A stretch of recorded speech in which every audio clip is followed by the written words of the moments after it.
సింధూర పద్మాలు రచించిన వారు ఆర్ సంధ్యాదేవి గారు. దీనిని సత్యవాణి గారు మీరు అడిగారు కదా, సింధూర పద్మాలు మీ దగ్గర ఉందా అని. ఇదిగో మీకోసమే చదువుతున్నాను. అలాగే మన ఆర్ సంధ్యాదేవి గారి ఫ్యాన్స్ అందరికీ ఇంకొక కొత్త ట్రీట్తో, కొత్త పేజ్తో మీ ముందుకి వచ్చేస్తున్నాను. సత్యవతి పగడాల గారు, ఇందులో హీరో పేరు కృష్ణతోనే స్టార్ట్ అయిందండి. సరే చూద్దామా కృష్ణతో ఏమొచ్చిందో. మరి కథలోకి వెళ్ళిపోదామా. డాక్టర్ లీనాదేవి నర్సింగ్ హోమ్ నుండి కారులో తిన్నగా ఇంటికి బయలుదేరింది. అప్పటికే టైము 7:30 అయింది. స్నేహితురాలి పుట్టినరోజు పార్టీకి వస్తానని చెప్పింది. తను వెళ్ళేటప్పటికి పార్టీ ముగిసిపోతుంది ఏమో కూడా అనుకుంది మనసులో లీనాదేవి. త్వరగా కారు పోనివ్వమని డ్రైవర్కి మరోసారి హెచ్చరించింది. ఇంట్లో అడుగు పెడుతుంటే ధర్మారావు గారు కూతురుతో చెప్పారు, నీకోసం వినత 2 సార్లు ఫోన్ చేసిందమ్మా. అలాగా, నేను అనుకుంటూనే ఉన్నాను ఫోన్ చేస్తుందని అంటూ నవ్వింది లీనా. పార్టీకి వెళ్తావు కాబోలు, త్వరగా వెళ్ళమ్మా. హాస్పిటల్లో లేట్ అయిపోయింది. ఎంత త్వరగా రావాలనుకున్నా అయ్యింది కాదు అంది తండ్రితో. లీనా లోపలికి వెళ్ళిపోయింది. తన గదిలోకి వెళ్ళి బట్టలు మార్చుకుని ముస్తాబైంది. అంతలో తల్లి కస్తూరమ్మ ఆ గదిలోకి వచ్చింది. వినత ఇంటికి వెళుతున్నావా అడిగింది ఆవిడ. లీనా అవునన్నట్టు తల ఊపింది. ముస్తాబు ముగించి అద్దంలో తన ప్రతిబింబం ఒకసారి చూసుకుంటూ, నువ్వు హాస్పిటల్కి వెళ్ళిన తర్వాత అశోక్ వచ్చి వెళ్ళాడు. అశోక్ పేరు వినగానే లీనా ఒక్కసారి త్రుళ్ళిపడ్డట్టయి చివ్వును తల తిప్పి తల్లివైపు చూసింది. నిజమా అన్నట్లు. అవునమ్మా, నువ్వు వెళ్ళాక వచ్చాడు. నువ్వు వస్తావని చాలాసేపు చూశాడు. నువ్వు ఇంకా రాలేదని మళ్ళీ వస్తానని చెప్పి వెళ్ళిపోయాడు. తల్లి మాటలు వినటంతోనే ఆమె ముఖం తెల్లగా పాలిపోయింది. మళ్ళీ వస్తానని చెప్పాడు అనగానే ముఖం నల్లబడిపోయింది. తనని ఎందుకు ఇలా వెంటాడుతున్నట్లు, అతనంటే తనకి ఎంత అసహ్యమో గ్రహించుకోలేదా? మనసు విరిగితే మళ్ళీ అతకదు. తన మనసు ఏనాడో విరిగిపోయింది. అది అతను గుర్తించలేడా? ఇంకా ఎందుకు ఇంటికి రావడం? అతనెవరు, తనెవరు? అతనికి తనకి ఎలాంటి సంబంధము లేదు. ఈసారి వస్తే తనే ఆ మాట గట్టిగా చెప్పేయాలని ఆలోచిస్తున్న బీనాదేవి ముఖం ఎర్రగా అయింది. పాత సంగతులన్నీ గుర్తుకు వచ్చి లీనా ఆవిడ దగ్గరగా వచ్చి కూతురు తల మీద చెయ్యి వేసి ప్రేమగా నిమురుతూ అంది. తల్లివైపు ప్రశ్నార్థకంగా చూసింది. చూడమ్మా, నీ మనసులో ఎంత బాధ ఉందో నాకు తెలుసు, కాదనను. నువ్వు కాస్త ఆలోచించు. అశోక్ నీకు పరాయివాడు కాదు. ఈ సంగతి నువ్వు గుర్తుంచుకో అంది ఆవిడ శాంతంగా కూతురికి నచ్చ చెప్తున్న ధోరణిలో. అమ్మా, ఏంటి నువ్వు అంటున్నది అంది నుదురు చిట్లిస్తూ విస్మయంగా చూస్తూ. లీనా, తప్పులు చేయటం మానవ సహజం. అంత మాత్రానికే అయిన వాళ్ళని వదులుకుంటామా? అమ్మా, ఎంత తేలిగ్గా చెప్పావు. మాటలు చెప్పినంత సులభం కాదమ్మా మనసులు ముడివేసుకోవటం. లీనా కళ్ళల్లో నీళ్లు గిర్రున తిరిగాయి. అశోక్ మాట చెప్తే విని భరించలేకపోతోంది. వినత పుట్టినరోజుకి వెళుతున్నాను అనే సంతోషం, ఉత్సాహం ఒక్కసారిగా గాలికి ఎగిరిపోయాయి. అగ్గి మీద ఆజ్యం పోసినట్లు అతని మాట చెప్తుంటే మనసు భగభగ మండిపోతోంది. నీకు అతని మీద ఎంత కోపం ఉన్నా తప్పదు. నీకు అతను పరాయివాడు కాదు. అమ్మా, ఇక చాలు, ఆపు. అతని గురించి నువ్వు ఏం చెప్పినా నేను వినను అంతే అంటూ అక్కడి నుంచి లేచి వెళ్ళిపోయింది. కూతురు వెళ్ళిపోతుంటే ఆవిడ అలాగే చూస్తూ ఉండిపోయింది. లీనా డ్రైవర్ని వద్దని తనే కారు డ్రైవ్ చేసుకుని వెళ్ళిపోయింది. అశోక్ వచ్చి వెళ్ళినట్లు అమ్మాయితో చెప్పావా అడిగాడు భార్యని ధర్మారావు గారు. చెప్పాను అంది ఆవిడ హీనస్వరంతో. నేను చెప్పొద్దని చెప్పాను కదా ఆయన మందలిస్తున్నట్టుగా అన్నాడు. చెప్పారు, అయినా నా మనసు ఆగలేదు. అశోక్ ఏమైనా పరాయివాడా అని. చూడు కస్తూరి, అమ్మాయికి ఇష్టం లేనప్పుడు మనం 10 సార్లు ఈ విషయం ఇక ఎత్తకూడదు. చదువుకుంది, తన బ్రతుకు తను బ్రతుకుతుంది. అంతా అమ్మాయి ఇష్టం. తనకు నచ్చిన విధంగా తన జీవితాన్ని మలుచుకోగలదు. మనం ఆ విషయంలో జోక్యం కలగజేసుకోకూడదు అన్నారు ఆయన శాంతంగా. కస్తూరమ్మ భర్త మాటలకి గాఢంగా నిట్టూర్చింది. నిజమేనండి, అయినా నా మనసే ఊరుకోవడం లేదు. అశోక్ పాత విషయాలు మరచి మళ్ళీ వస్తున్నాడుగా. అమ్మాయికి ఇంత పంతం ఎందుకు అని. అది నిజమే కానీ దాని మనసు ఎంత విరిగిపోయిందో, ఎంత బాధపడుతుందో అది నీకు నాకు తెలియదు. అనిత ఆవిడ మాట్లాడలేదు. మన అమ్మాయి ఏం ఆలోచించుకుంటుందో ఆలోచించుకుని, మనకంటే పిల్లలే తెలివైన వాళ్ళు. అమ్మాయి నిర్ణయమే మన నిర్ణయం. ఆవిడ మౌనంగా ఉండిపోయింది. ధర్మారావు గారికి కస్తూరమ్మకి లీనాదేవి ఒక్కతే కూతురు. ఆమెను వాడు చాలా గారాబంగా పెంచి పెద్ద చేశారు. లీనా గారాబంగా పెరిగినప్పటికీ చదువులో మాత్రం అశ్రద్ధ చేయలేదు. చాలా శ్రద్ధగా చదివి ఫస్ట్ మార్కులు తెచ్చుకునేది. అలా ఆమెకు మెడిసిన్లో సీటు వచ్చింది. ధర్మారావు గారు స్వంత ఊరిలో మామూలు భూములన్నీ అమ్మేసి విశాఖపట్నంలో ఇల్లు కట్టుకుని అక్కడే స్థిరపడిపోయారు. లీనా చదువు పూర్తయింది.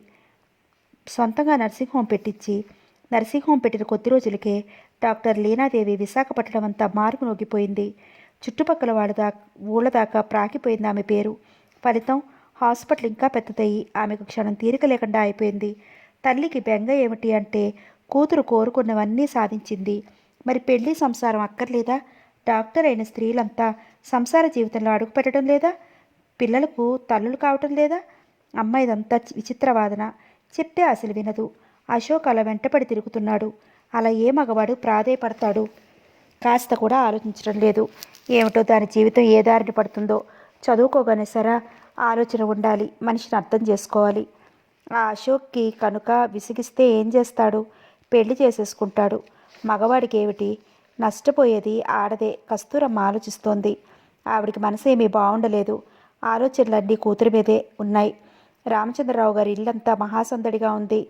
ఆయన కూతురు వినత పుట్టినరోజు. బంధుమిత్రులు అంతా వచ్చారు ఆ పార్టీకి. ప్రతి పుట్టినరోజు చాలా వేడుకగా చేస్తారు. ఒక్కతే కూతురు. లక్షల ఆస్తి ఉంది. కొడుకులు లేరు. వినత తన ఫ్రెండ్స్ అందరినీ చిరునవ్వుతో లోపలికి ఆహ్వానిస్తోంది. లీనాదేవి హాల్లో అడుగుపెడుతూనే వినత కోసం చూసింది. స్నేహితురాల్ని చూస్తూనే వినత సంతోషంతో ఎదురు వెళ్ళింది. ఇంత ఆలస్యమైందే? సమాధానం చిరునవ్వు నవ్వుతూ ఆమెకు చేతిలో ప్యాకెట్ అందిస్తూ happy birthday Vinata, here is a birthday present అంది. థ్యాంక్ యూ నవ్వుతూ అందుకుంది. డాక్టర్ సీతాదేవిని చూస్తూనే తెలిసిన వాళ్ళు అంతా గౌరవంగా లీనాదేవిని చూస్తూనే తెలిసిన వాళ్ళంతా గౌరవంగా చేతులు జోడించి నమస్కరించారు. ఆమె హుందాగా చిరునవ్వుతో ప్రతి నమస్కారం చేస్తూ స్నేహితురాలు వెంట ముందుకు నడిచింది. అంతలో ఓ యువకుడు హాల్లో అడుగుపెట్టాడు. అంతా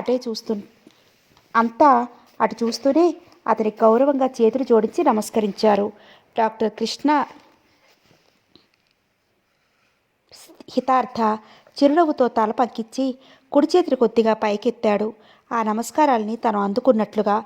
వినత అతని చూస్తూనే మూతి ముడుచుకుంది. అలిగినట్లు ఆమెకు వాళ్ళంత దూరాన చూస్తూనే తనలో తాను నవ్వుకుంటూ ముందుకి అడుగు వేస్తూ ఆమెను సమీపించాడు. వినత అతన్ని చూడనట్టే నటించింది. కూతురి అలక చూసిన శ్యామలమ్మ నవ్వుకుంటూ అక్కగారి వైపు చూసింది. కేశవమ్మ కూడా నవ్వుతూ కొడుకు వైపు చూస్తోంది. వినత తన ఆలస్యానికి క్షమాపణ కోరుకున్నట్లుగా పలికింది అతని కంఠం. ఇప్పుడా రావటం? నువ్వు నాకేం చెప్పావు? త్వరగా వచ్చేస్తానని చెప్పలేదా? అంటూ సూటిగా అన్నగారి కళ్ళలోకి చూస్తూ చూపుడు వేలుతో అతని వైపు చూపిస్తూ అడిగింది. చెప్పాను, నాకు అక్కడ హాస్పిటల్లో లేట్ అయిపోయింది. ఏం చేయను చెప్పు? నువ్వు డాక్టర్ చదివి ఉంటే నీకు అర్థమవును డాక్టర్ల బాధలు అన్నాడు. అంతే. వినత నోటికి టక్కున తాళం పడింది. ఇంట్లో అందరూ ఆమెను డాక్టర్ చదవమంటే తనకు భయమని, రాత్రులు కలలు వస్తాయని చదవనంటే చదవను పొమ్మంది. పిఎస్సి పాస్ అయ్యి హాయిగా ఇంట్లో కూర్చుంది. రేడియోలో పాటలు వింటూ, టేప్ రికార్డర్ వింటూ, ఫ్రెండ్స్తో సినిమాలు, పిక్నిక్లకు వెళుతూ హాయిగా రోజులు గడుపుతోంది. వినత ఆ డిగ్రీ తెచ్చుకోవడం కోసం చాలా కష్టపడిందనే చెప్పాలి. ఆమెకు చదవటం అంటే బద్ధకం. అన్నగారి మాటలు వింటూనే మూతి ముడుచుకుంది.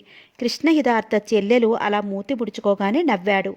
వినత కొద్దిసేపటికే తన అలక మరిచిపోయి వచ్చిన తన ఫ్రెండ్స్తో కబుర్లు చెప్తూ నవ్వుతూ తిరగసాగింది. లీనాదేవి సోఫాలో ఒక పక్కగా కూర్చుని తెలిసిన వాళ్లతో మాట్లాడుతోంది. పార్టీ అవుతుండగా వినత ఆమె దగ్గరగా వచ్చి చెయ్యి పట్టుకుని అడిగింది. ఒక పాట పాడవా అంటూ. నేనా? తల ఉలిక్కి పడ్డట్టుగా అడిగింది. నువ్వు కాకపోతే నేనా? చిరుకోపంతో ప్రశ్నించింది. బావుంది. పాడేవాళ్ళు నీకెవరు దొరకలేదా ఏమిటి? చిరునవ్వు నవ్వింది. వచ్చిన పాటలు గొంతుకులో దాచుకుంటే దేవలోకంలో ఉన్న సంగీత విద్వాంసులు శపిస్తారు తెలుసా అంటూ ఆమెను బెదిరించాలని చూసింది. అలా అని నీతో చెప్పారా అంటూ ఫక్కున నవ్వింది లీనాదేవి. చెప్పారు. అయితే నాకు చెప్పలేదే మరి అంది ఉడికిస్తున్నట్లుగా. ఆమె మాటలకి వినత ఊరుకోలేదు. నువ్వు పాట పాడితే ఇక్కడ వీళ్ళంతా పరవశించి సోలిపోవాలి. అప్పా ఊరుకో అన్నట్లు చిరుకోపంతో చూసింది వినత చేయి గట్టిగా నొక్కుతూ. ఆమె మాటలు అక్కడ ఎవరికైనా వినిపిస్తాయేమో అన్న భయంతో రా అంటూ ఆమె చెయ్యి పట్టి బలవంతంగా లాక్కెళ్ళింది. అప్పుడు తల తిప్పి చూశాడు డాక్టర్ కృష్ణ హితార్థ. లీనాదేవి తెల్లగా, సన్నగా, పొడవుగా, రివటలా, గట్టిగా గాలి వేస్తే పడిపోయే పూల తీగలా ఉంది.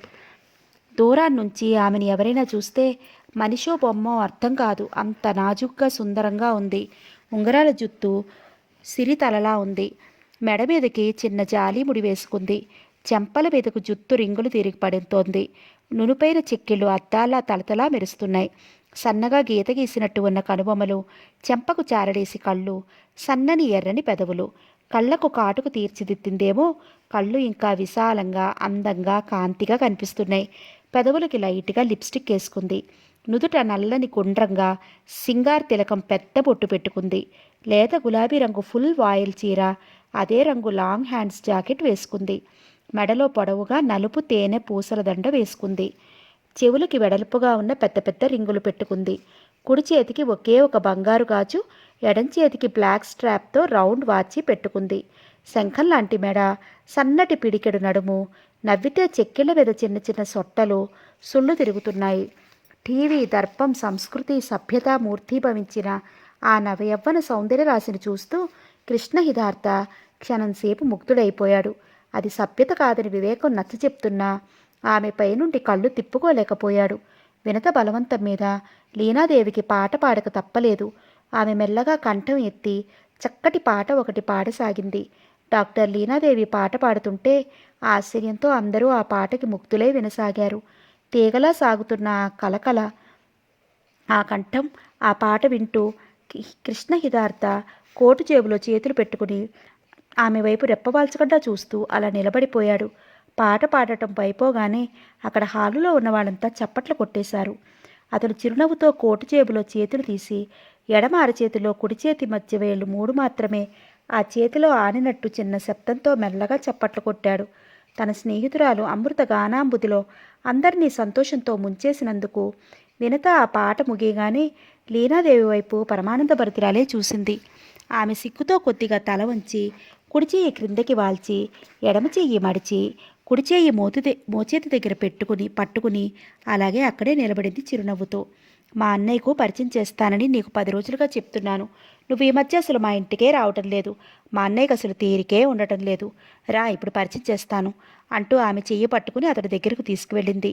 మా అన్నయ్య డాక్టర్ కృష్ణ హిదార్థ అంటూ పరిచయం చేసి, ఈమె డాక్టర్ లీనాదేవి, నా ఫ్రెండ్ అంటూ అన్నగారికి చెప్పింది. లీనాదేవి అతనికి చేతులు జోడించి నమస్కరించింది. అతను చిరునవ్వు నవ్వి ప్రతి నమస్కారం చేశాడు. ఆమె అతన్నే పరీక్షగా చూసింది. అతను తెల్లగా, బాగా పొడవుకి తగిన ఒళ్ళుతో, బలంగా, ఆరోగ్యంగా, అందంగా, హుందాగా ఉన్నాడు.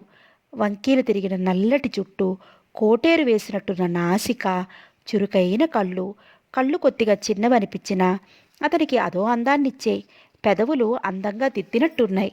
నీరసం లేకుండా సన్నగా షేవ్ చేసుకున్న గడ్డం దగ్గర అంతా ఆకుపచ్చగా ఉంది. అతను బాగా తెలిపేమో, గడ్డం దగ్గర అంతా ఆకుపచ్చగా ఉంది. అతను నేవీ బ్లూ ఫుల్ సూట్ వేసుకున్నాడు. లైట్ ప్లెయిన్ బ్లూ టై కట్టుకున్నాడు. కాళ్ళకి నిగనగలాడే బూట్లు. అతను చాలా అందంగా, హుందాగా, దర్జాగా ఉన్నాడు. అతను చూసిన వాళ్ళు ఎవరు తెలుగు అతను అనుకోరు, నార్త్ ఇండియన్ ఎవరో అనుకుంటారు. కృష్ణహిత అతని పరీక్షగా చూస్తూ క్షణంసేపు అలా ఉండిపోయింది. ఆమె తన వైపు అలా చూడటంతో అతని పెదవుల మీద చిన్న చిరునవ్వు నాట్యం చేసింది.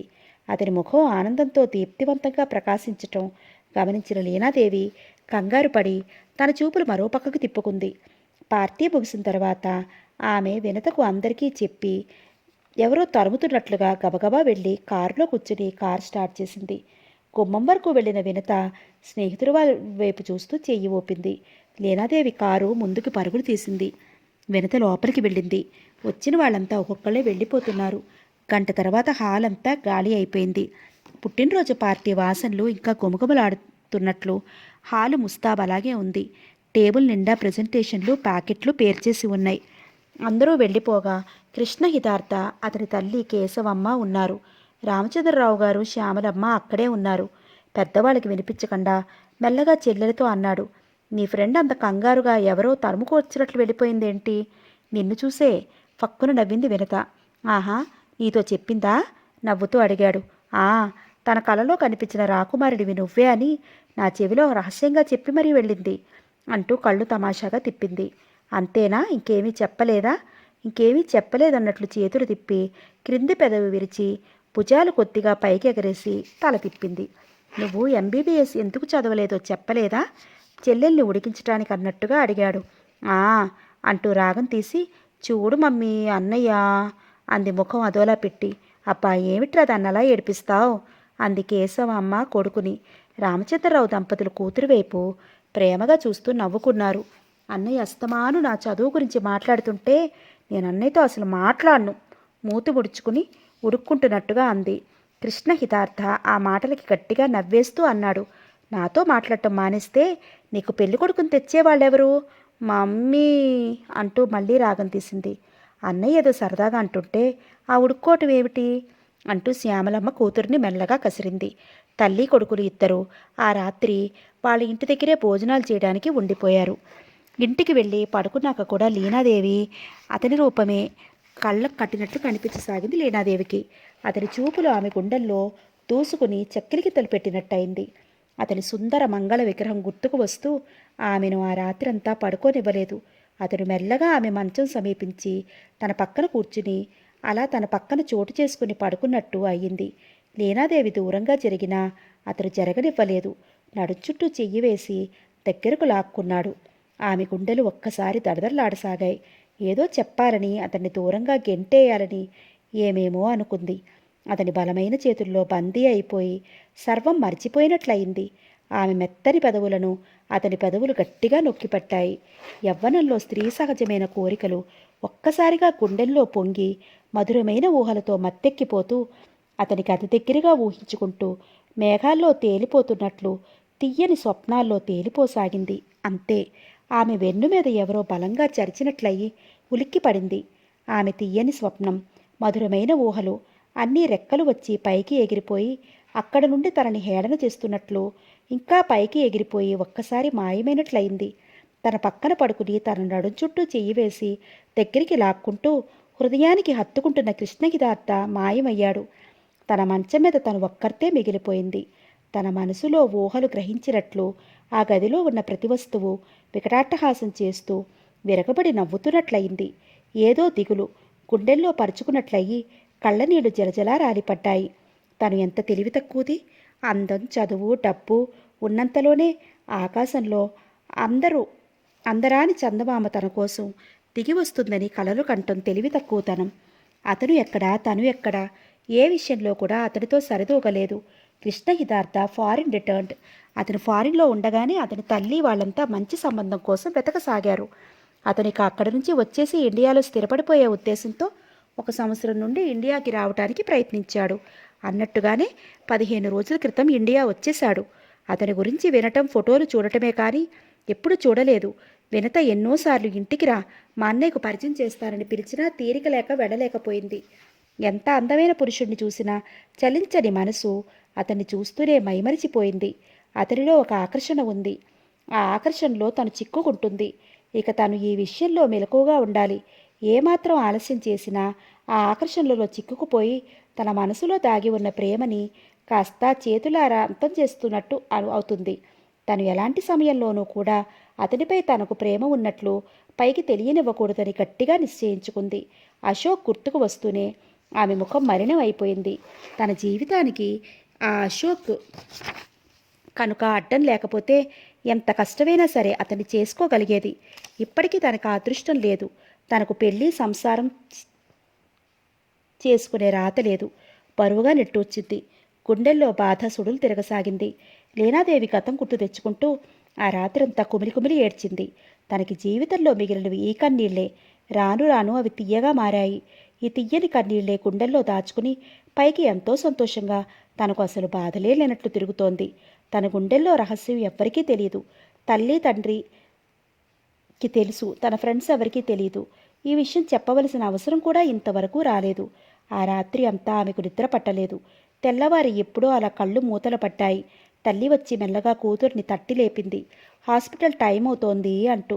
లీనాదేవి త్రుళ్ళిపడినట్టు కళ్ళు తెరిచింది. టైం ఎంత అయింది అన్నట్లు నుదురు చిట్లించి బద్ధకంగా చూసింది తల్లివైపు. టైము 7 గంటలైంది అంది ఆవిడ కూతురు చూపులకి అర్థం గ్రహించుకున్నట్లు.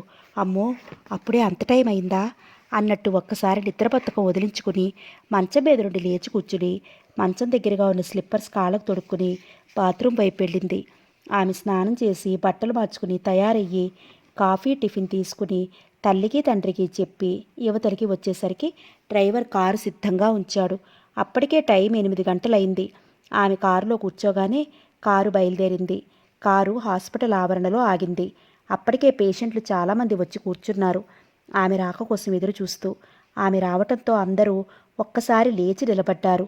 చేతులు జోడిస్తూ వాళ్ళందరి వైపు చిరునవ్వుతో చూస్తూ తల ఊపి హుందాగా ముందుకి కదిలి వెళ్ళింది. హాస్పిటల్ రూమ్స్లో ఉన్న పేషెంట్లందరినీ చూడటానికి వెళ్ళింది. వాళ్ళందరినీ చూసి వచ్చేసరికి 9:30 అయింది. తిన్నగా తన రూమ్లోకి వెళ్ళి నర్సుని పిలిచి ఒక్కో పేషెంట్ని నెంబర్ వారీగా పంపించమని చెప్పింది. వాళ్ళందరినీ వరుసగా చూసేటప్పటికీ టైము 1 అవుతుంది. ఒక్కోసారి 1:30 కూడా అవుతుంది. వాళ్ళందరినీ ఓపిగ్గా చిరునవ్వుతో పరీక్షించి మందులు రాసి ఇస్తోంది. అప్పుడు భోజనానికి ఇంటికి వెళుతుంది. భోజనం చేసి కాసేపు పడుకుంటుంది. 3 గంటలకు లేచి తయారయ్యి హాస్పిటల్కి వెళుతుంది. అక్కడ 4 గంటల నుంచి పేషెంట్లు కాసు కూర్చుంటారు. వాళ్ళని చూసేసరికి రాత్రి 8 గంటలవుతుంది. ఆ తర్వాత హాస్పిటల్ రూమ్స్లో ఉన్న పేషెంట్లను చూసి రాత్రి 10:30కి ఇంటికి వస్తుంది. డెలివరీ కేసులు ఏమైనా ఉంటే ఆమెకు ఇంటికి వెళ్ళటం కుదరదు. హాస్పిటల్కి క్యారేజీ వస్తుంది.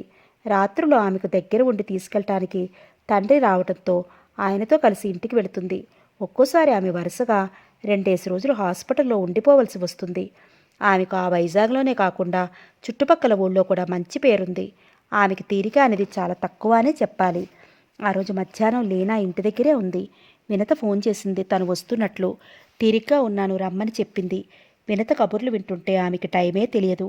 అంత సరదాగా గడిచిపోతుంది. అందుకే తీరిక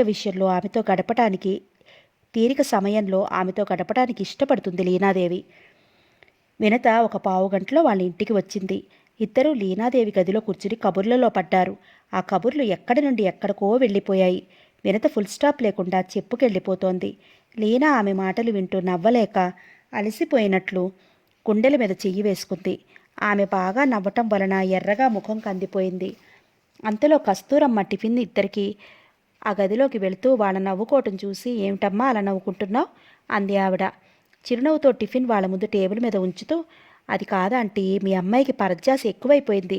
త్వరలో పెళ్లి చేసేయకపోతే పేషెంట్ల రోగాలు కాస్త తలకిందులైపోయి వాళ్ళ జబ్బులు వీళ్ళకి వీళ్ళ జబ్బులు వాళ్ళకి వచ్చేస్తాయి. అలా ట్రీట్మెంట్ చేస్తుంది వాళ్ళకి అంది నవ్వుతూ. వినత ఆ ఇంటికి అప్పుడప్పుడు వచ్చి వాళ్ళందరినీ కాసేపు నవ్వించి మరీ వెళ్తుంది. కానీ ఆ రోజు కూతురు పెళ్లి గురించి వినడంతోనే కస్తూరమ్మ ముఖం నల్లగా మాడిపోయినట్టయింది. ఏదో పని ఉన్నట్టే అక్కడి నుంచి త్వరగా వెళ్ళిపోయింది. లీనాదేవి తల్లి అలా వెళ్ళిపోవడంతో తప్పు చేసినట్లు కుచించుకుపోయి తల వంచి కూర్చుంది. ఆ తల్లి కూతుర్ని మార్చి మార్చి చూసిన వినతికి వాళ్ళు తన మాటలకి ఎందుకలా అయిపోయారో అర్థం కాలేదు. ఆ విషయం మనసులో దాచుకోలేక స్నేహితురాలను అడిగింది. లీనా, ఏంటి అలా ఉన్నావు? నేనేమైనా తప్పుగా మాట్లాడానా? నా మాటల్లో ఏదైనా పొరపాటు ఉంటే క్షమించు అంది మెల్లగా. ఆహా, ఏం లేదు ఊరికే అంటూ నవ్వింది. ఆ నవ్వులో నిండుతనం లేదు. నాతో చెప్పవా? నీ పెళ్లి మాట అనగానే ఆంటీ కూడా ఎందుకలా అయిపోయారు? అబ్బే ఏం లేదు వినత అంది ఆ విషయాన్ని కప్పిపుచ్చడానికి ప్రయత్నిస్తూ. నేను నమ్మను. నువ్వేదో విషయాన్ని దాస్తున్నావు నా దగ్గర. చెప్పవా? బ్రతిమలాడినట్టే అడిగింది. చచా అదేం లేదు వినత. మా అమ్మ ఎప్పుడూ నా పెళ్లి గురించే ఆలోచిస్తుంది. నా పెళ్ళి ఇంకా కాలేదని అమ్మకి బెంగ, అంతే మరేం కాదు అంటూ నవ్వింది. బాధని అంతా గుండెల్లో దాచుకుంటూ. అంతేనా అంటూ ఆమె తేలిగ్గా నవ్వేసింది. నీ పెళ్లి గురించి బెంగ ఎందుకు? నీ అందాలు చూసే నిన్ను కోరి పెళ్లాడతారు. ఓ రాజకుమారుడు ఈపాటికే నిన్ను వెతుక్కుంటూ పంచకళ్యాణి మీద వస్తుండి ఉంటాడు అంటూ నవ్వు దాచుకోవాలని ప్రయత్నిస్తూ ఆ ప్రయత్నం ఫలించక పక్కున నవ్వేసింది. లీనాదేవి ఆమెలా నవ్వలేకపోయింది. గంభీరంగా మౌనంగా ఉండిపోయింది. వినత మళ్ళీ ఉత్సాహంగా కబుర్లు చెప్పసాగింది. ఇద్దరు కాఫీ టిఫిన్ తీసుకున్నారు. నువ్వు మా ఇంటికి ఎప్పుడొస్తావు? వస్తే నిన్ను మా పెద్దమ్మ వాళ్ళ ఇంటికి తీసుకెళ్తా. నిన్ను తమ ఇంటికి తీసుకురమ్మని ఆవిడ నాకు ఎన్ని రోజుల నుంచో చెప్తోంది. నువ్వేమో క్షణం తీరకలేని మహారాణివి. రమ్మని ఎన్నిసార్లు పిలిచినా రావు అంది నిష్ఠూరంగా. లీనాదేవి ఆమె మాటలకు నవ్వింది. వస్తానని రాను అని చెప్పలేదు. వినత వాళ్ళ అన్నయ్య గురించి ఏదో చెబుతోంది. లీనాదేవి ఆ మాటలు మౌనంగా వింటూ కూర్చుంది. మోగబోయిన హృదయ వీణ శృతి చేసినట్టు అయింది. కృష్ణహితార్థ రూపం కళ్ళ ముందు నిలిచింది. మాట్లాడవేమిటి? ఇంతకు మా ఇంటికి వస్తావా రావా అంది. ఆమె తన మాటలు సరిగ్గా వినటం లేదని అనుమానం రావటంతో వస్తాను అంది ఊహల్లో నుంచి కంగారుగా తల ఎత్తుతూ. ఎప్పుడు? నాకు తీరిక అయినప్పుడు. ఆ తీరికే ఉందిలే. పేషెంట్లు ఎప్పుడూ అలా హడావుడి చేస్తూనే ఉంటారు, ప్రాణాలు పోతున్నట్లు. డాక్టర్ లెక్క చేయకూడదు. భలేదానివి, వాళ్ళకి ప్రాణం మీదకి వచ్చినా అంతేనా అంటూ నవ్వింది. వెధవ ప్రాణం పోతే పోయింది, మరో బొందులోనికి ప్రవేశిస్తుంది అంది తేలిక కొట్టి పారేస్తూ. తల్లి, నువ్వు కానీ డాక్టర్ అయి ఉంటే ఎంతమందిని పరలోకానికి పంపించేద్దువో. తప్పకుండా అలా చేతును. స్నేహితురాలిద్దరూ నవ్వుకున్నారు. మాటల మధ్యలో వినత అంది, మా అన్నయ్య ఎప్పుడన్నా మా ఇంటికి వస్తే నీ గురించే మాట్లాడతాడు. నువ్వు చాలా అందంగా ఉంటావట. ఆ రోజు నీ పాట విన్న దగ్గర నుండి నీ పాట మళ్ళీ వినాలని ఉందట. ఆ మాటలు వింటూనే లీనా ముఖం ఎర్రగా అయింది. వినత, ఏమిటా మాటలు? నీకెప్పుడు ఎవరితో ఎలా మాట్లాడాలో కూడా తెలియదు అంటూ మెల్లగా చివాట్లు వేసింది. నిజం లీనా, ప్రామిస్. మా అన్నయ్య అసలు ఎవరి గురించి పట్టించుకోడు.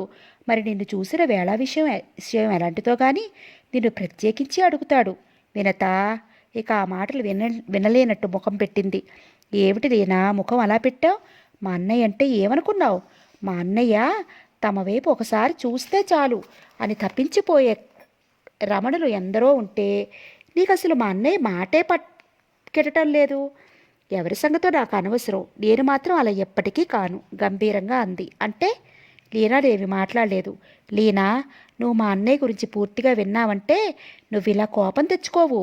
అన్నయ్య కథ వింటే ఎవరైనా కరిగిపోతారు. మళ్ళీ ఇన్నాళ్ళకి నేను చూశాక అన్నయ్య ముఖంలో నిజమైన సంతోషం, కళ, కాంతి చూశాను అంది ఆమె బాధపడుతున్నట్లుగా. ఆమె మాట్లాడలేదు. మనసు పీకుతూనే ఉంది అతని కథ ఏమిటి అని. కాసేపు కూర్చుని వినత వెళ్ళిపోయింది. ఆ రాత్రి ఆమెకు నిద్ర పట్టలేదు. వినత మాటలే చెవుల్లో మారుమోగుతున్నాయి. మనసు కృష్ణ హితార్థ గురించి ఆలోచించసాగింది. వినత అతని కథ ఏమిటో చెబుతుంది అనుకుంది. అడిగితే చెప్పేసును, కానీ తను అడగలేదు. అతని గురించి తనకేందుకు అని. ఎంత అలా అనుకుని మనసు సరిపెట్టుకోవాలనుకున్నా సరిపెట్టుకోలేకపోతోంది. తనలాగే అతను కూడా తన గురించి ఆలోచిస్తున్నాడా? వినతకు అసలు ఎవరి దగ్గర ఏ మాట అనాలో తెలియదు. లీనా మంచం మీద పడుకుని కప్పుకున్న దుప్పటి అంచులు చేత్తో సరిచేస్తూ అతని గురించి ఆలోచిస్తూ ఆ రాత్రి అంతా ఆమెకు నిద్ర పట్టలేదు. ఒకరోజు మధ్యాహ్నం లీనా తన గదిలో పడుకుంది. ఆమె నిద్రపోలేదు, పుస్తకం చూస్తోంది. పక్క గదిలో నుంచి తల్లి తండ్రి మెల్లగా మాట్లాడుకోవడం వినిపిస్తోంది. ఆ మాటలు వింటుంటే గుండెల్లో బరువుగా అనిపించింది. ఏమండి, మన లీనా జీవితం ఇలా ఎన్నాళ్ళు? ఆవిడ మెల్లగా ఏడుస్తున్నట్లు వినిపిస్తోంది. ఊరుకో కస్తూరి, ఏం చేస్తాం? అది మన దురదృష్టం.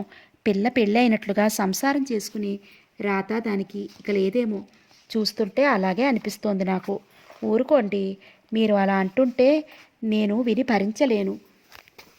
దాని జీవితం చక్కబడి అది కళకళలాడుతూ ఉండాలి. అదే నేను కోరుకుంటున్నాను అంది ఆవిడ. అతను మాట్లాడలేదు. గాఢంగా నిట్టూర్చారు. కొద్దిసేపు ఇద్దరూ మౌనంగా ఉండిపోయారు. అమ్మాయిని అలా చూడాలని నాకు ఉంది. అయితే ఏం చేస్తాం? ఏ జన్మలో ఏ పాపం చేశామో దాని రాత అలా అయింది. అమ్మాయి డాక్టర్గా మంచి పేరు తెచ్చుకుంది. ఒక ఇంటి ఇల్లాలు కావాలని నాకు ఆశ ఉంది. మన ప్రాణం ఉన్నంత వరకు మనం అమ్మాయిని కనిపెట్టుకుని ఉంటాం. కానీ ఆ తరువాత అదే బెంగ నన్ను రాత్రి పగలు కాల్చుకు తింటోంది. మన చేతిలో ఏమీ లేదు, అంతా భగవంతుడి చేతిలో ఉంది. ఆ భగవంతుడి మీద భారం వేసి ఆయనకు చేతులు జోడించడం తప్పిస్తే మనం ఇంకేమీ చెయ్యలేం. ఎప్పుడు ఎలా జరగవలసినది ఎలా జరుగుతుంది అన్నారు. లీనాదేవికి తల్లి ఏడుపు వినిపిస్తోంది. తండ్రి తల్లిని ఓదారుస్తూ ఉన్నారు. ఆమె ఆ మాటలు వింటూ బలంగా నిట్టూర్చింది. నష్టజాతకురాలు తను ఎవరినీ సుఖపట్టలేకపోతోంది. తన నుంచి తల్లిదండ్రులు కుమిలిపోతున్నారు. భగవంతుడు తన నుదుట అంతే రాశాడు. చావలేక బ్రతకలేక రోజులు నెట్టుకొస్తోంది. డాక్టర్గా మంచి పేరు సంపాదించిన ఒక ఉత్తముడికి తను అర్ధాంగి అయ్యే అర్హత, అదృష్టం లేవు. భగవంతుడా అని మనసులోనే కుమిలిపోతూ దిండులో ముఖం దాచుకుంది. ఎలాగో మెల్లగా రోజులు సాగిపోతున్నాయి అనుకుంటే మధ్యలో డాక్టర్ కృష్ణహితార్థ వచ్చి పడ్డాడు. క్షణక్షణానికి గుర్తు వస్తూ తన కళ్ళల్లో కదులుతూ తన్ని ఉక్కిరిబిక్కిరి చేస్తున్నాడు. భగవంతుడా, ఏమిటి ఏ పరీక్ష? ఆయన్ని ఎలా దాటిపోగలను? నన్ను ఆయన తన చూపులతో బంధించేశారే. నేనేం చెయ్యాలి? ఆయన్ని ఎలా తప్పుకోవటం? లీనా ఆలోచిస్తూ తనలో తాను కుమిలిపోయింది. ఆ సమయంలో అశోక్ కనుక ఎదుట నిలిస్తే కత్తి తీసుకుని కంఠంలో పొడిచి చంపాలనిపిస్తోంది. కోపంతో కసితో ఆలోచిస్తూ అలా పడుకుంది. ఆ మర్నాడు లీలాదేవి హాస్పిటల్లో తన రూంలో కూర్చుని ఉంది. ఏదో రాసుకుంటున్న ఆమె తలుపు దగ్గర చప్పుడు అవటంతో తలెత్తి చూసింది. అశోక్ నవ్వుతూ నిలబడి ఉన్నాడు. అతన్ని చూస్తూనే జుగుప్సతో ముఖం తిప్పుకుంది. అతను చొరవగా వచ్చి ఆమె ఎదురుగా కుర్చీలో కూర్చున్నాడు. అశోక్ వైపు తీక్షణంగా చూసింది. ఇక్కడికి ఎందుకొచ్చావు అన్నట్లు. ఏ రాకూడదా? నేను నీకు పరాయివాడినా అన్నట్టు చూస్తూ జేబులో సిగరెట్ ప్యాకెట్ తీసుకుని సిగరెట్ వెలిగించుకుని పొగని గాలిలోకి రింగులు రింగులుగా వదలసాగాడు. ఎన్నాళ్ళిలా నాకు దూరంగా ఉంటావు? చచ్చే వరకు కోపంగా చెప్పింది దేవి. అతను అంతకంటే కోపంగా పిలిచాడు. దయచేసి మీరు నన్ను అలా పిలవకండి. నువ్వంటే నాకు ఎంత ఇష్టమో నువ్వు గ్రహించడం లేదు. నేనంటే నిజంగా మీకు అంత ఇష్టమైతే నేను ఇప్పుడు ఇలా డాక్టర్ని అయి ఉండేదాన్ని కాదు. అదో రకంగా నవ్వింది. ఆ నవ్వుతో అతనిపై ఏమాత్రం గౌరవం కనిపించలేదు. నువ్వు నన్ను అవమానించాలని చూస్తున్నావు. నేనింతకంటే అవమానాలు పడ్డాను. మాటలు పెంచి మనసు దాచుకోవడానికి ప్రయత్నిస్తున్నావు. నీకు నా మీద ప్రేమ లేదంటే నేను నమ్మను. మిస్టర్ అశోక్, ఒక డాక్టర్తో మాట్లాడే విధానం మీరు మర్చిపోతున్నారు. ఇది హాస్పిటల్. ఇక్కడ పేషెంట్ల గురించి వాళ్ళ జబ్బుల గురించి మాత్రమే మాట్లాడతాను. ఆ సంగతి మీరు గుర్తించాలి ఖచ్చితంగా చెప్పింది. ఆమె వైపు తీక్షణంగా చూశాడు. నాకు నువ్వు ఎక్కడ దూరమైపోతావో అని నా దగ్గరకు పరిగెత్తుకు వస్తుంటే నీ దగ్గరికి పరిగెత్తుకొస్తుంటే నీకంత కంటకావరంగా ఉంది. ఆమె తల తిప్పుకుంది. నీ మాటలు నాకు లెక్కలేదు అన్నట్లు. ఒక్క క్షణం ఆగి ఏదో ఆలోచించుకున్నవాడిలా చెయ్యి ముందుకు చాపి, డాక్టర్, ఒక్కసారి నాడి చూసి చెప్పండి. నాకు రాత్రులు నిద్ర పట్టడం లేదు. బుర్రలో లెక్కలేనన్ని ఆలోచనలు. ఒంటరిగా ఉండలేకపోతున్నాను. మనసు ఏమో ప్రేమా ప్రేమా అని ఒకటే కలవరిస్తోంది. ఈ జబ్బేమిటో, దానికి మందేమిటో చెప్పండి అన్నాడు ముఖం అదోలా పెట్టి నవ్వుతూ. అతని నవ్వు చూపులు చూస్తుంటే ఆమెకు కంపరంగా అనిపించింది. ఒక్క క్షణం అతని వైపు శాంతంగా చూసి తాపీగా చెప్పింది. మీ జబ్బులేమిటో చెయ్యి పెట్టి చూడకుండానే నాకు అర్థమైంది. మీరు రావాల్సింది ఈ హాస్పిటల్కి కాదు, మెంటల్ హాస్పిటల్కి వెళ్ళండి. చూడబోతే మీ పిచ్చి బాగా ముదిరినట్టు కనిపిస్తోంది. అక్కడ వాళ్ళు మీ పిచ్చిని 3 నిమిషాల్లో వదిలించేస్తారు. మీకు మెంటల్ హాస్పిటల్కి వెళ్ళడానికే త్రోవ తెలియకపోతే మా నర్సుని డ్రైవర్ని ఇచ్చి మిమ్మల్ని కారులో పంపిస్తాను అంటూ మరొక మాటకు అవకాశం ఇవ్వకుండా అక్కడి నుంచి వెళ్ళిపోయింది. ఆ మాటలు వింటూనే కోపంతో ఊగిపోయాడు. తనని ఎంత అవమానించింది! ఆడదానికి ఇంత పొగరా? చదువు సంపాదన ఉందని గర్వమా? చూస్తాను తను ఏంటో ఏమిటో అనుకుంటోంది. వాళ్ళ ఇంటికి వెళ్ళి తల్లి తండ్రి ఎదురుగా ఆమెను నిలదీసి అడగాలి. ఆమె చెప్పే సమాధానం ఏమిటో విని అప్పుడు తను చెయ్యవలసింది చేస్తాడు. ప్రతిసారి తను ఇక్కడికి రావటం, ఆమె తనని ఎంత మాట వస్తే అంత మాట అనటం అని అవమానించటం కొత్త కాదు. రోజురోజుకి తనకి సహనం నశించిపోతోంది. అశోక్ కోపంతో చేతిలో సిగరెట్ నేలకేసి కొట్టి లేచి నిలబడి కాలిజోడుతో ఆ సిగరెట్ మీద అడుగేసి ఆమెపై కోపం కసితో గట్టిగా రాసి అక్కడి నుండి విసురుగా వెళ్ళిపోయాడు. అతను వెళ్ళిపోయాడని తెలిసాక లీనా ఆ గదిలోకి అడుగుపెట్టింది. అతను అలా అస్తమానం వస్తే నర్సులకి పేషెంట్లకి అందరికీ ఎవరా అని కుతూహలం వస్తుంది. రావద్దని ఎన్నిసార్లు చెప్పినా వినడు. అతను అలా వస్తూ ఉంటాడు. అందరిలో తను ఎక్కడ అవమాన పాలవుతుందో అని అనుక్షణం భయపడి చస్తోంది. లీనాదేవి బరువుగా నెట్టొచ్చింది. కృష్ణ హితార్థకి వినత ప్రతిరోజు ఫోన్ చేస్తూనే ఉంది ఇంటికి రమ్మని. అతనికి తీరిక లేక ఇవాళ కాదు రేపొస్తానని ప్రతిరోజు ఆమెకు అలాగే చెప్తున్నాడు. వినత ఇంటికి వెళ్ళినా అతను ఆ సమయానికి ఉండటం లేదు. ఆ రోజు కృష్ణ హితార్థ తన గదిలో మంచం మీద పడుకున్నాడు. టైము మధ్యాహ్నం 3 గంటలైంది. వినత ఆ టైంకి వాళ్ళ ఇంటికి వచ్చింది. అన్నయ్య, ఓ అన్నయ్య అంటూ పిలుస్తూ ఆ గదిలోకి ప్రవేశించింది. అతను కళ్ళు విప్పి చూడలేదు కానీ మెలకుగానే ఉన్నాడు. ఆమె వచ్చి అన్నగారి మంచం మీద కూర్చుంటూ, అన్నయ్య, నిద్రపోతున్నావా? ఇంకా మెలకు రాలేదా? తట్టి లేపుతూ, టైం ఎంతైందో తెలుసా? అతను కళ్ళు విప్పి చూసి నవ్వాడు. నీ గొంతుకి ఏమైనా చిన్నదా నాకు మెలకు రాకపోవడానికి అన్నాడు. ఆ అంటూ రాగం తీసింది. అదిగో ఆ రాగమే వద్దు అన్నాను. వినత కాసేపు మూతి ముడుచుకు కూర్చుంది. కృష్ణహితార్థ ఏవో కబుర్లు చెప్పి ఆమెను నవ్వించేశాడు. ఆమెకు కోపం పోయిన మరుక్షణంలో ఎక్కడ లేని కబుర్లు అన్నగారితో చెప్తూ కూర్చుంది. చెల్లెలి మాటలు పరధ్యానంగా వింటున్నాడు. కొద్దిసేపటికి గాని గ్రహించలేకపోయింది. అన్నగారు తన మాటలు సరిగా వినటం లేదని గ్రహించిన వెంటనే ఆమెకు కోపం వచ్చింది. అన్నయ్య అని గట్టిగా అరిచింది. తాపీగా పలికాడు. నేనింతసేపు వాగినా నువ్వేం మాట్లాడవేంటి? నువ్వు చెప్తున్నావు కదా, నేను వింటున్నాను. అబద్ధం. నువ్వు అసలు నా మాటలేం వినటం లేదు. వింటున్నాను, నా మాట నమ్ము అన్నట్టు చూశాడు. ఏది, నేనేం చెప్పానో చెప్పు. కృష్ణహితార్థ ఒక్కసారి ముఖం అదోలా పెట్టేశాడు. ఏమో అనుకున్నాను కానీ నీకు పరధ్యాస ఎక్కువైపోయింది. అతను మాట్లాడలేదు. నీ పరధ్యాసకి కారణం నాకు తెలుసు. నీ ఊహాసందరి ఎవరో నాకు తెలిసిపోయింది. అన్నగారిని ఉడికిస్తూ నవ్వేసింది. చెల్లెలి మాట విని క్షణంసేపు అలా ఉండిపోయి మరుక్షణం నవ్వేశాడు. ఇప్పుడు కాదు, నీ పని తర్వాత చెప్తా, బావుగారు రాని. నేనెవరికి జడవను అంటూ నిర్లక్ష్యంగా తల తిప్పి మళ్ళీ అంది. నీ మనసులో డాక్టర్ లీనాదేవి ఉంది కదా, ఆమెను చూడాలని అనిపిస్తోంది కదూ. వినత, నీకు ఏళ్ళు వచ్చినా చిన్నతనం పోలేదు. ఆవిడ నిన్నటి ఆవిడ వింది అంటే నీ పని చెప్తుంది అన్నాడు మెల్లగా చివాట్లు వేస్తూ. ఏం కాదు, నీ మాట చెప్తే చాలు చెవులు దోరపెట్టి మరీ వింటుంది. కనురెప్పలు ఒక్కసారి నిర్లక్ష్యంగా మూసి తెరుస్తూ అంది. అతని ముఖం ఒక్కసారిగా గంభీరంగా మారిపోయింది. ఆ విషయం తనంతగా పట్టించుకోనట్లు వేరే మాటల్లో పెట్టేశాడు. వినత లీనా మాట మరిచి వేరే కబుర్లో పడింది. అక్కడికి కేశవమ్మ రావడంతో ఆ సంభాషణ పూర్తిగా అక్కడితో ఆగిపోయింది. కృష్ణహితార్థ ఆ రాత్రి హాస్పిటల్ నుంచి వచ్చాక స్నానం చేసి భోజనం అయ్యాక తన గదిలోకి వెళ్ళి మంచం మీద పడుకున్నాడు. అతనికి పడుకున్నా నిద్ర పట్టలేదు. చెల్లెలి మాటలే చెవుల్లో మారుమ్రోగుతున్నాయి. అందచందాల లీనాదేవి కళ్ళల్లో కదలసాగింది. అతని హృదయంలో ఆమె రూపం పటిష్టంగా స్థిరపడిపోయింది. ఆమె పాడిన పాట అతని మస్తిష్కంలో అనుక్షణం ప్రతిధ్వనిస్తూనే ఉంది.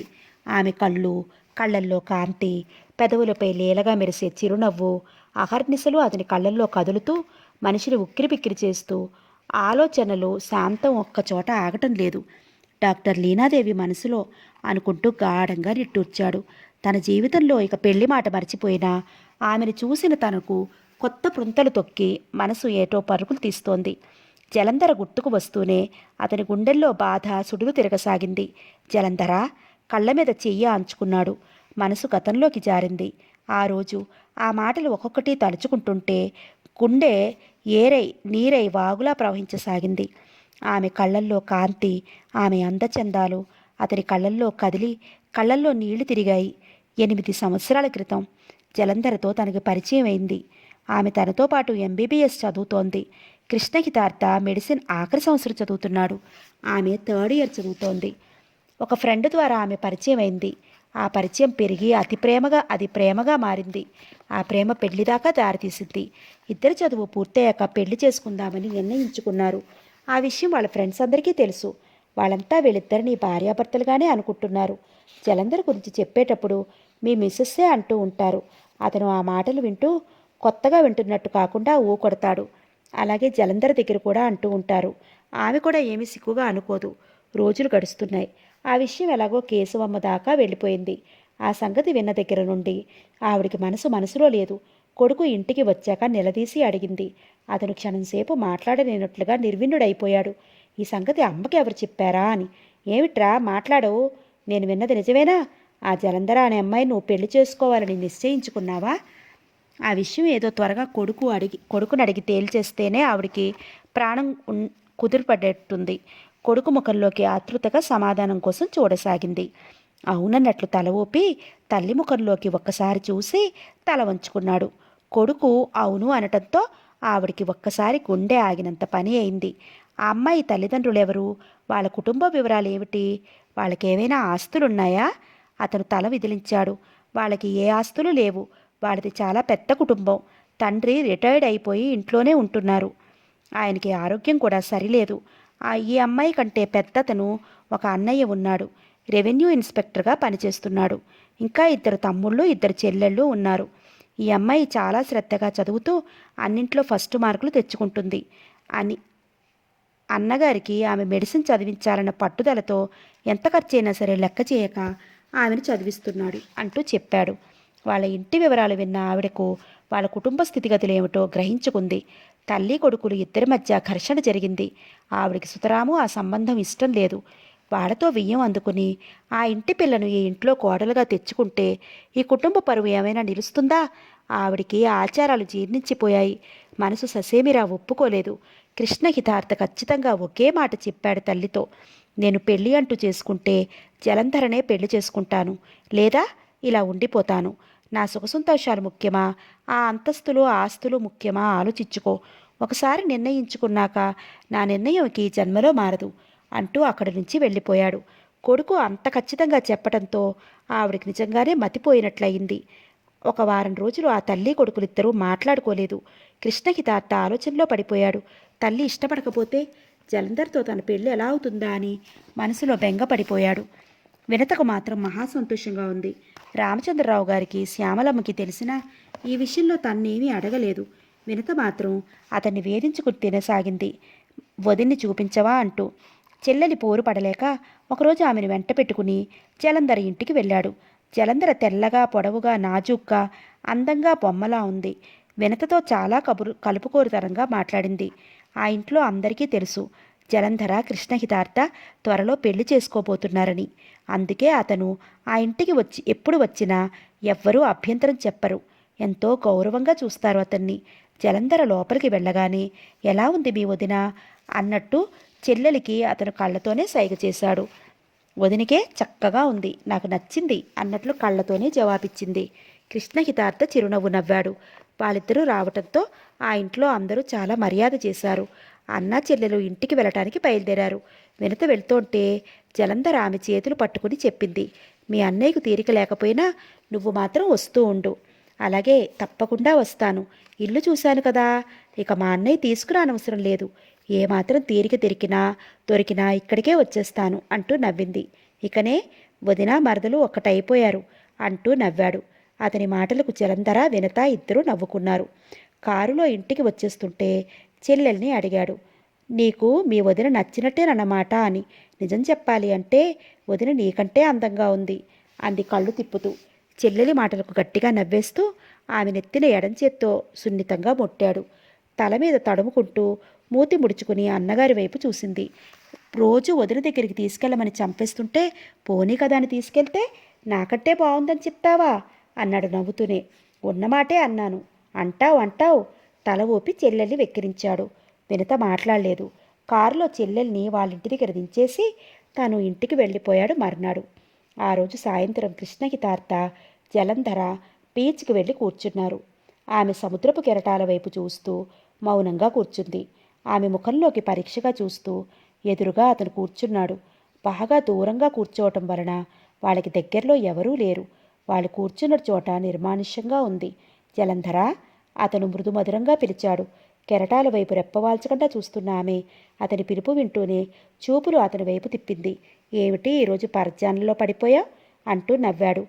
జవాబుగా చిరునవ్వు నవ్వి కనురెప్పల కిందకి వాల్చేసి మౌనంగా ఉండిపోయింది.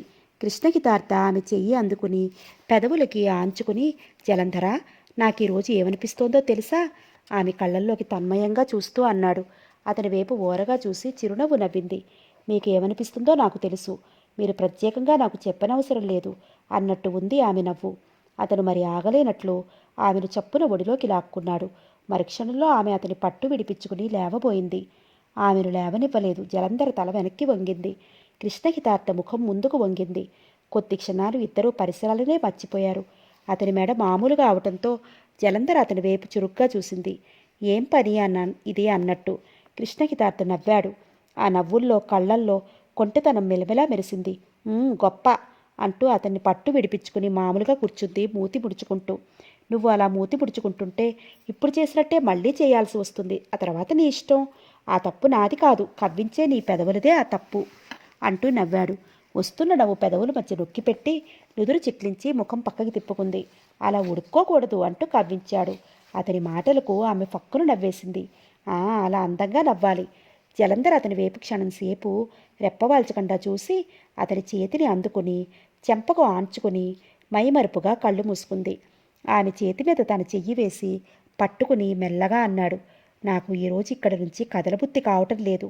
ఇక్కడే చిన్న పర్ణశాల వేసుకుని మనిద్దరం అందులో ఉండిపోవాలని, ప్రేమ అంచులు చవి చూడాలని, ఈ సాగర తీరంలో మనం ఇలాగే రాత్రి పగలు గడపాలని అనిపిస్తోంది.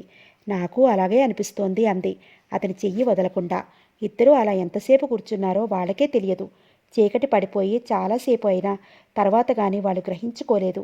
ఇద్దరూ ఉలిక్కిపడ్డట్టు అయ్యి ఒకరి ముఖాలు ఒకరు చూసుకుని నవ్వుకున్నారు. ఆమె ఇంటికి వెళదామని గుర్తు చేయడంతో అయిష్టంగా కృష్ణహితార్థ లేచి నిలబడి ఆమె చెయ్యి అందుకున్నాడు. ఇద్దరూ కారు వైపు దారి తీశారు. ఆ రోజు రామచంద్రరావు గారు కృష్ణహితార్థను రమ్మని ఫోన్ చేశారు. అతను వాళ్ళ ఇంటికి వెళ్ళాడు. ఎప్పుడూ లేనిది తనతో ఏదో అర్జెంటుగా మాట్లాడాలి అని ఆయన ఫోన్ చేయడంతో అతనికి ఆశ్చర్యం అనిపించింది. అతను వెళ్ళేటప్పటికి రామచంద్రరావు గారి దంపతులు ఇతని రాక కోసమే ఎదురు చూస్తున్నట్లు హాలులో కూర్చుని ఉన్నారు. ఏమిటి చిన్నాన్న, ఏదో అర్జెంటుగా మాట్లాడాలని ఫోన్ చేశారు అంటూ వారికి ఎదురుగా సోఫాలో కూర్చున్నాడు. అతని మాటలకు ఆ దంపతులిద్దరూ చిరునవ్వు నవ్వారు. చెబుతా, రాగానే ఎందుకంత తొందర అన్నట్టు ఉండి వారి నవ్వు. కాసేపు ఏదో విషయాలు మాట్లాడుకున్నారు. కాఫీ టిఫిన్ తీసుకున్నాక ఆయన భార్య వైపు చూశారు. నువ్వు ముందు అడగమన్నట్టు ఆ చూపులు అర్థం చేసుకున్నట్లుగా ఆవిడ మెల్లగా అడిగింది. నువ్వు మీ అమ్మతో సరిగ్గా మాట్లాడటం లేదా? ఎవరు చెప్పారు? అంటూ చిరునవ్వు నవ్వాడు. చూడు బాబు, మీ నాన్నగారు పోయిన దగ్గర నుండి మీ అమ్మ నీ మీద పంచప్రాణాలు పెట్టుకుని బతుకుతోంది. ఒక్కగానొక్క కొడుకువి. నువ్వు ఇలా చేస్తే మీ అమ్మ ఎంత బాధపడుతుందో ఆలోచించావా? అతను ఆ మాటకు మౌనంగా వింటూ కూర్చున్నాడు. కొద్ది క్షణాలు ఆగి మెల్లగా అన్నాడు. పిన్ని, నువ్వు ఒకవైపు నుంచే విని నన్ను అడుగుతున్నావు. నేను చెప్పేది కూడా నువ్వు విను. రామచంద్రరావు గారు కూడా కలగ చేసుకుని మెల్లగా నచ్చ చెప్పడానికి ప్రయత్నించారు. చూడు కృష్ణ, మనిషికి తొందరపాటు ఉండకూడదు. నీ నిర్ణయం సమంజసంగా కనిపించలేదు. నువ్వు పుట్టిన క్షణం నుంచి నీ మీద ఎన్నో ఆశలు పెట్టుకున్నారు. ఆవిడ ఇప్పుడు ఆవిడ మాట కాదని నీకు నచ్చిన అమ్మాయిని పెళ్లి చేసుకుంటాననడం మాకెవరికీ నచ్చలేదు. చిన్నాన్న, మీరు కూడా ఈ విషయంలో నాదే తప్పు అంటున్నారా? నేను చెప్పేది మీరు పిన్ని శాంతంగా విని ఆపై మీరు చెప్పండి, నేను వింటాను, దృఢంగా పలికింది అతని కంఠస్వరం. ఆ దంపతులు ఇద్దరూ ఒక ముఖముఖాలు చూసుకుని అతని వైపు చూసి ఏమిటో చెప్పమన్నట్టు చూశారు. జలంధర నాతో పాటు మెడిసిన్ చదువుకుంది. ఆస్తి అంతస్తులు లేకపోయినా ఆ కుటుంబంలో ప్రతి ఒక్కరిలో మంచి మర్యాద ఉట్టిపడుతూ ఉంటాయి. మన కుటుంబం అంటే వాళ్ళందరికీ ఎంతో గౌరవం. మనం ఎంత చెప్తే అంత. అదే ఐశ్వర్యవంతులైన ఇంటి అమ్మాయిని అమ్మ చెప్పినట్టుగా నేను పెళ్లి చేసుకుంటే అమ్మ నేను నిజంగా దూరం అయిపోతాం. గొప్పింటి అమ్మాయి అత్తింటి కాపురానికి వచ్చినా అటు అత్తగారికి ఇటు భర్తకు కూడా విలువ ఇవ్వదు. అదే జలంధర్ అయితే ఆ అమ్మాయే కాదు, అలాంటి కుటుంబంలో పుట్టిన ఏ అమ్మాయి అయినా సరే అత్తవారింట్లో ఎంతో అణకువగా మసులుకుంటుంది. ఈ నిజం మీరు పిన్ని గ్రహిస్తే చాలంటూ క్షణమాగి, జలంధర్ కూడా డాక్టర్, ఇద్దరం డాక్టర్లైతే ఒకరినొకరు అర్థం చేసుకుని జీవితం గడుపుతాం. అమ్మకి ఎలాంటి చీకు చింత లేకుండా రోజులు గడిచిపోయేటట్టు చేస్తాం. ఆ అమ్మాయిని మీరు పిన్ని, అమ్మ ముగ్గురు చూడండి. నేను చెప్పిన లక్షణాలు వినయ విధేయతలు ఆ అమ్మాయిలో ఉంటే సరే, లేదా మీ ఇష్టం. మీ ఇష్ట ప్రకారమే నిర్ణయించండి. ఆ అమ్మాయి అయితే అందరూ సుఖపడతాం. వేరే అమ్మాయి అయితే కోరి కష్టాలు తెచ్చుకున్నట్టు అవుతుంది. ఇంట్లో శాంతి సుఖాలు కరువైపోతే ఇక మిగిలేది ఏమిటి? నా జీవితం యాంత్రికంగా అయిపోతుంది. మీరు ఆలోచించుకోండి అన్నాడు. అతడు చెప్పిన ప్రతి మాటలో నిజం ఉంది అనిపించింది ఆ దంపతులకి. ఆ విషయం గురించి మరి సంభాషణ పెరగలేదు. కాసేపు కూర్చుని కృష్ణహితార్థ వెళ్ళిపోయాడు.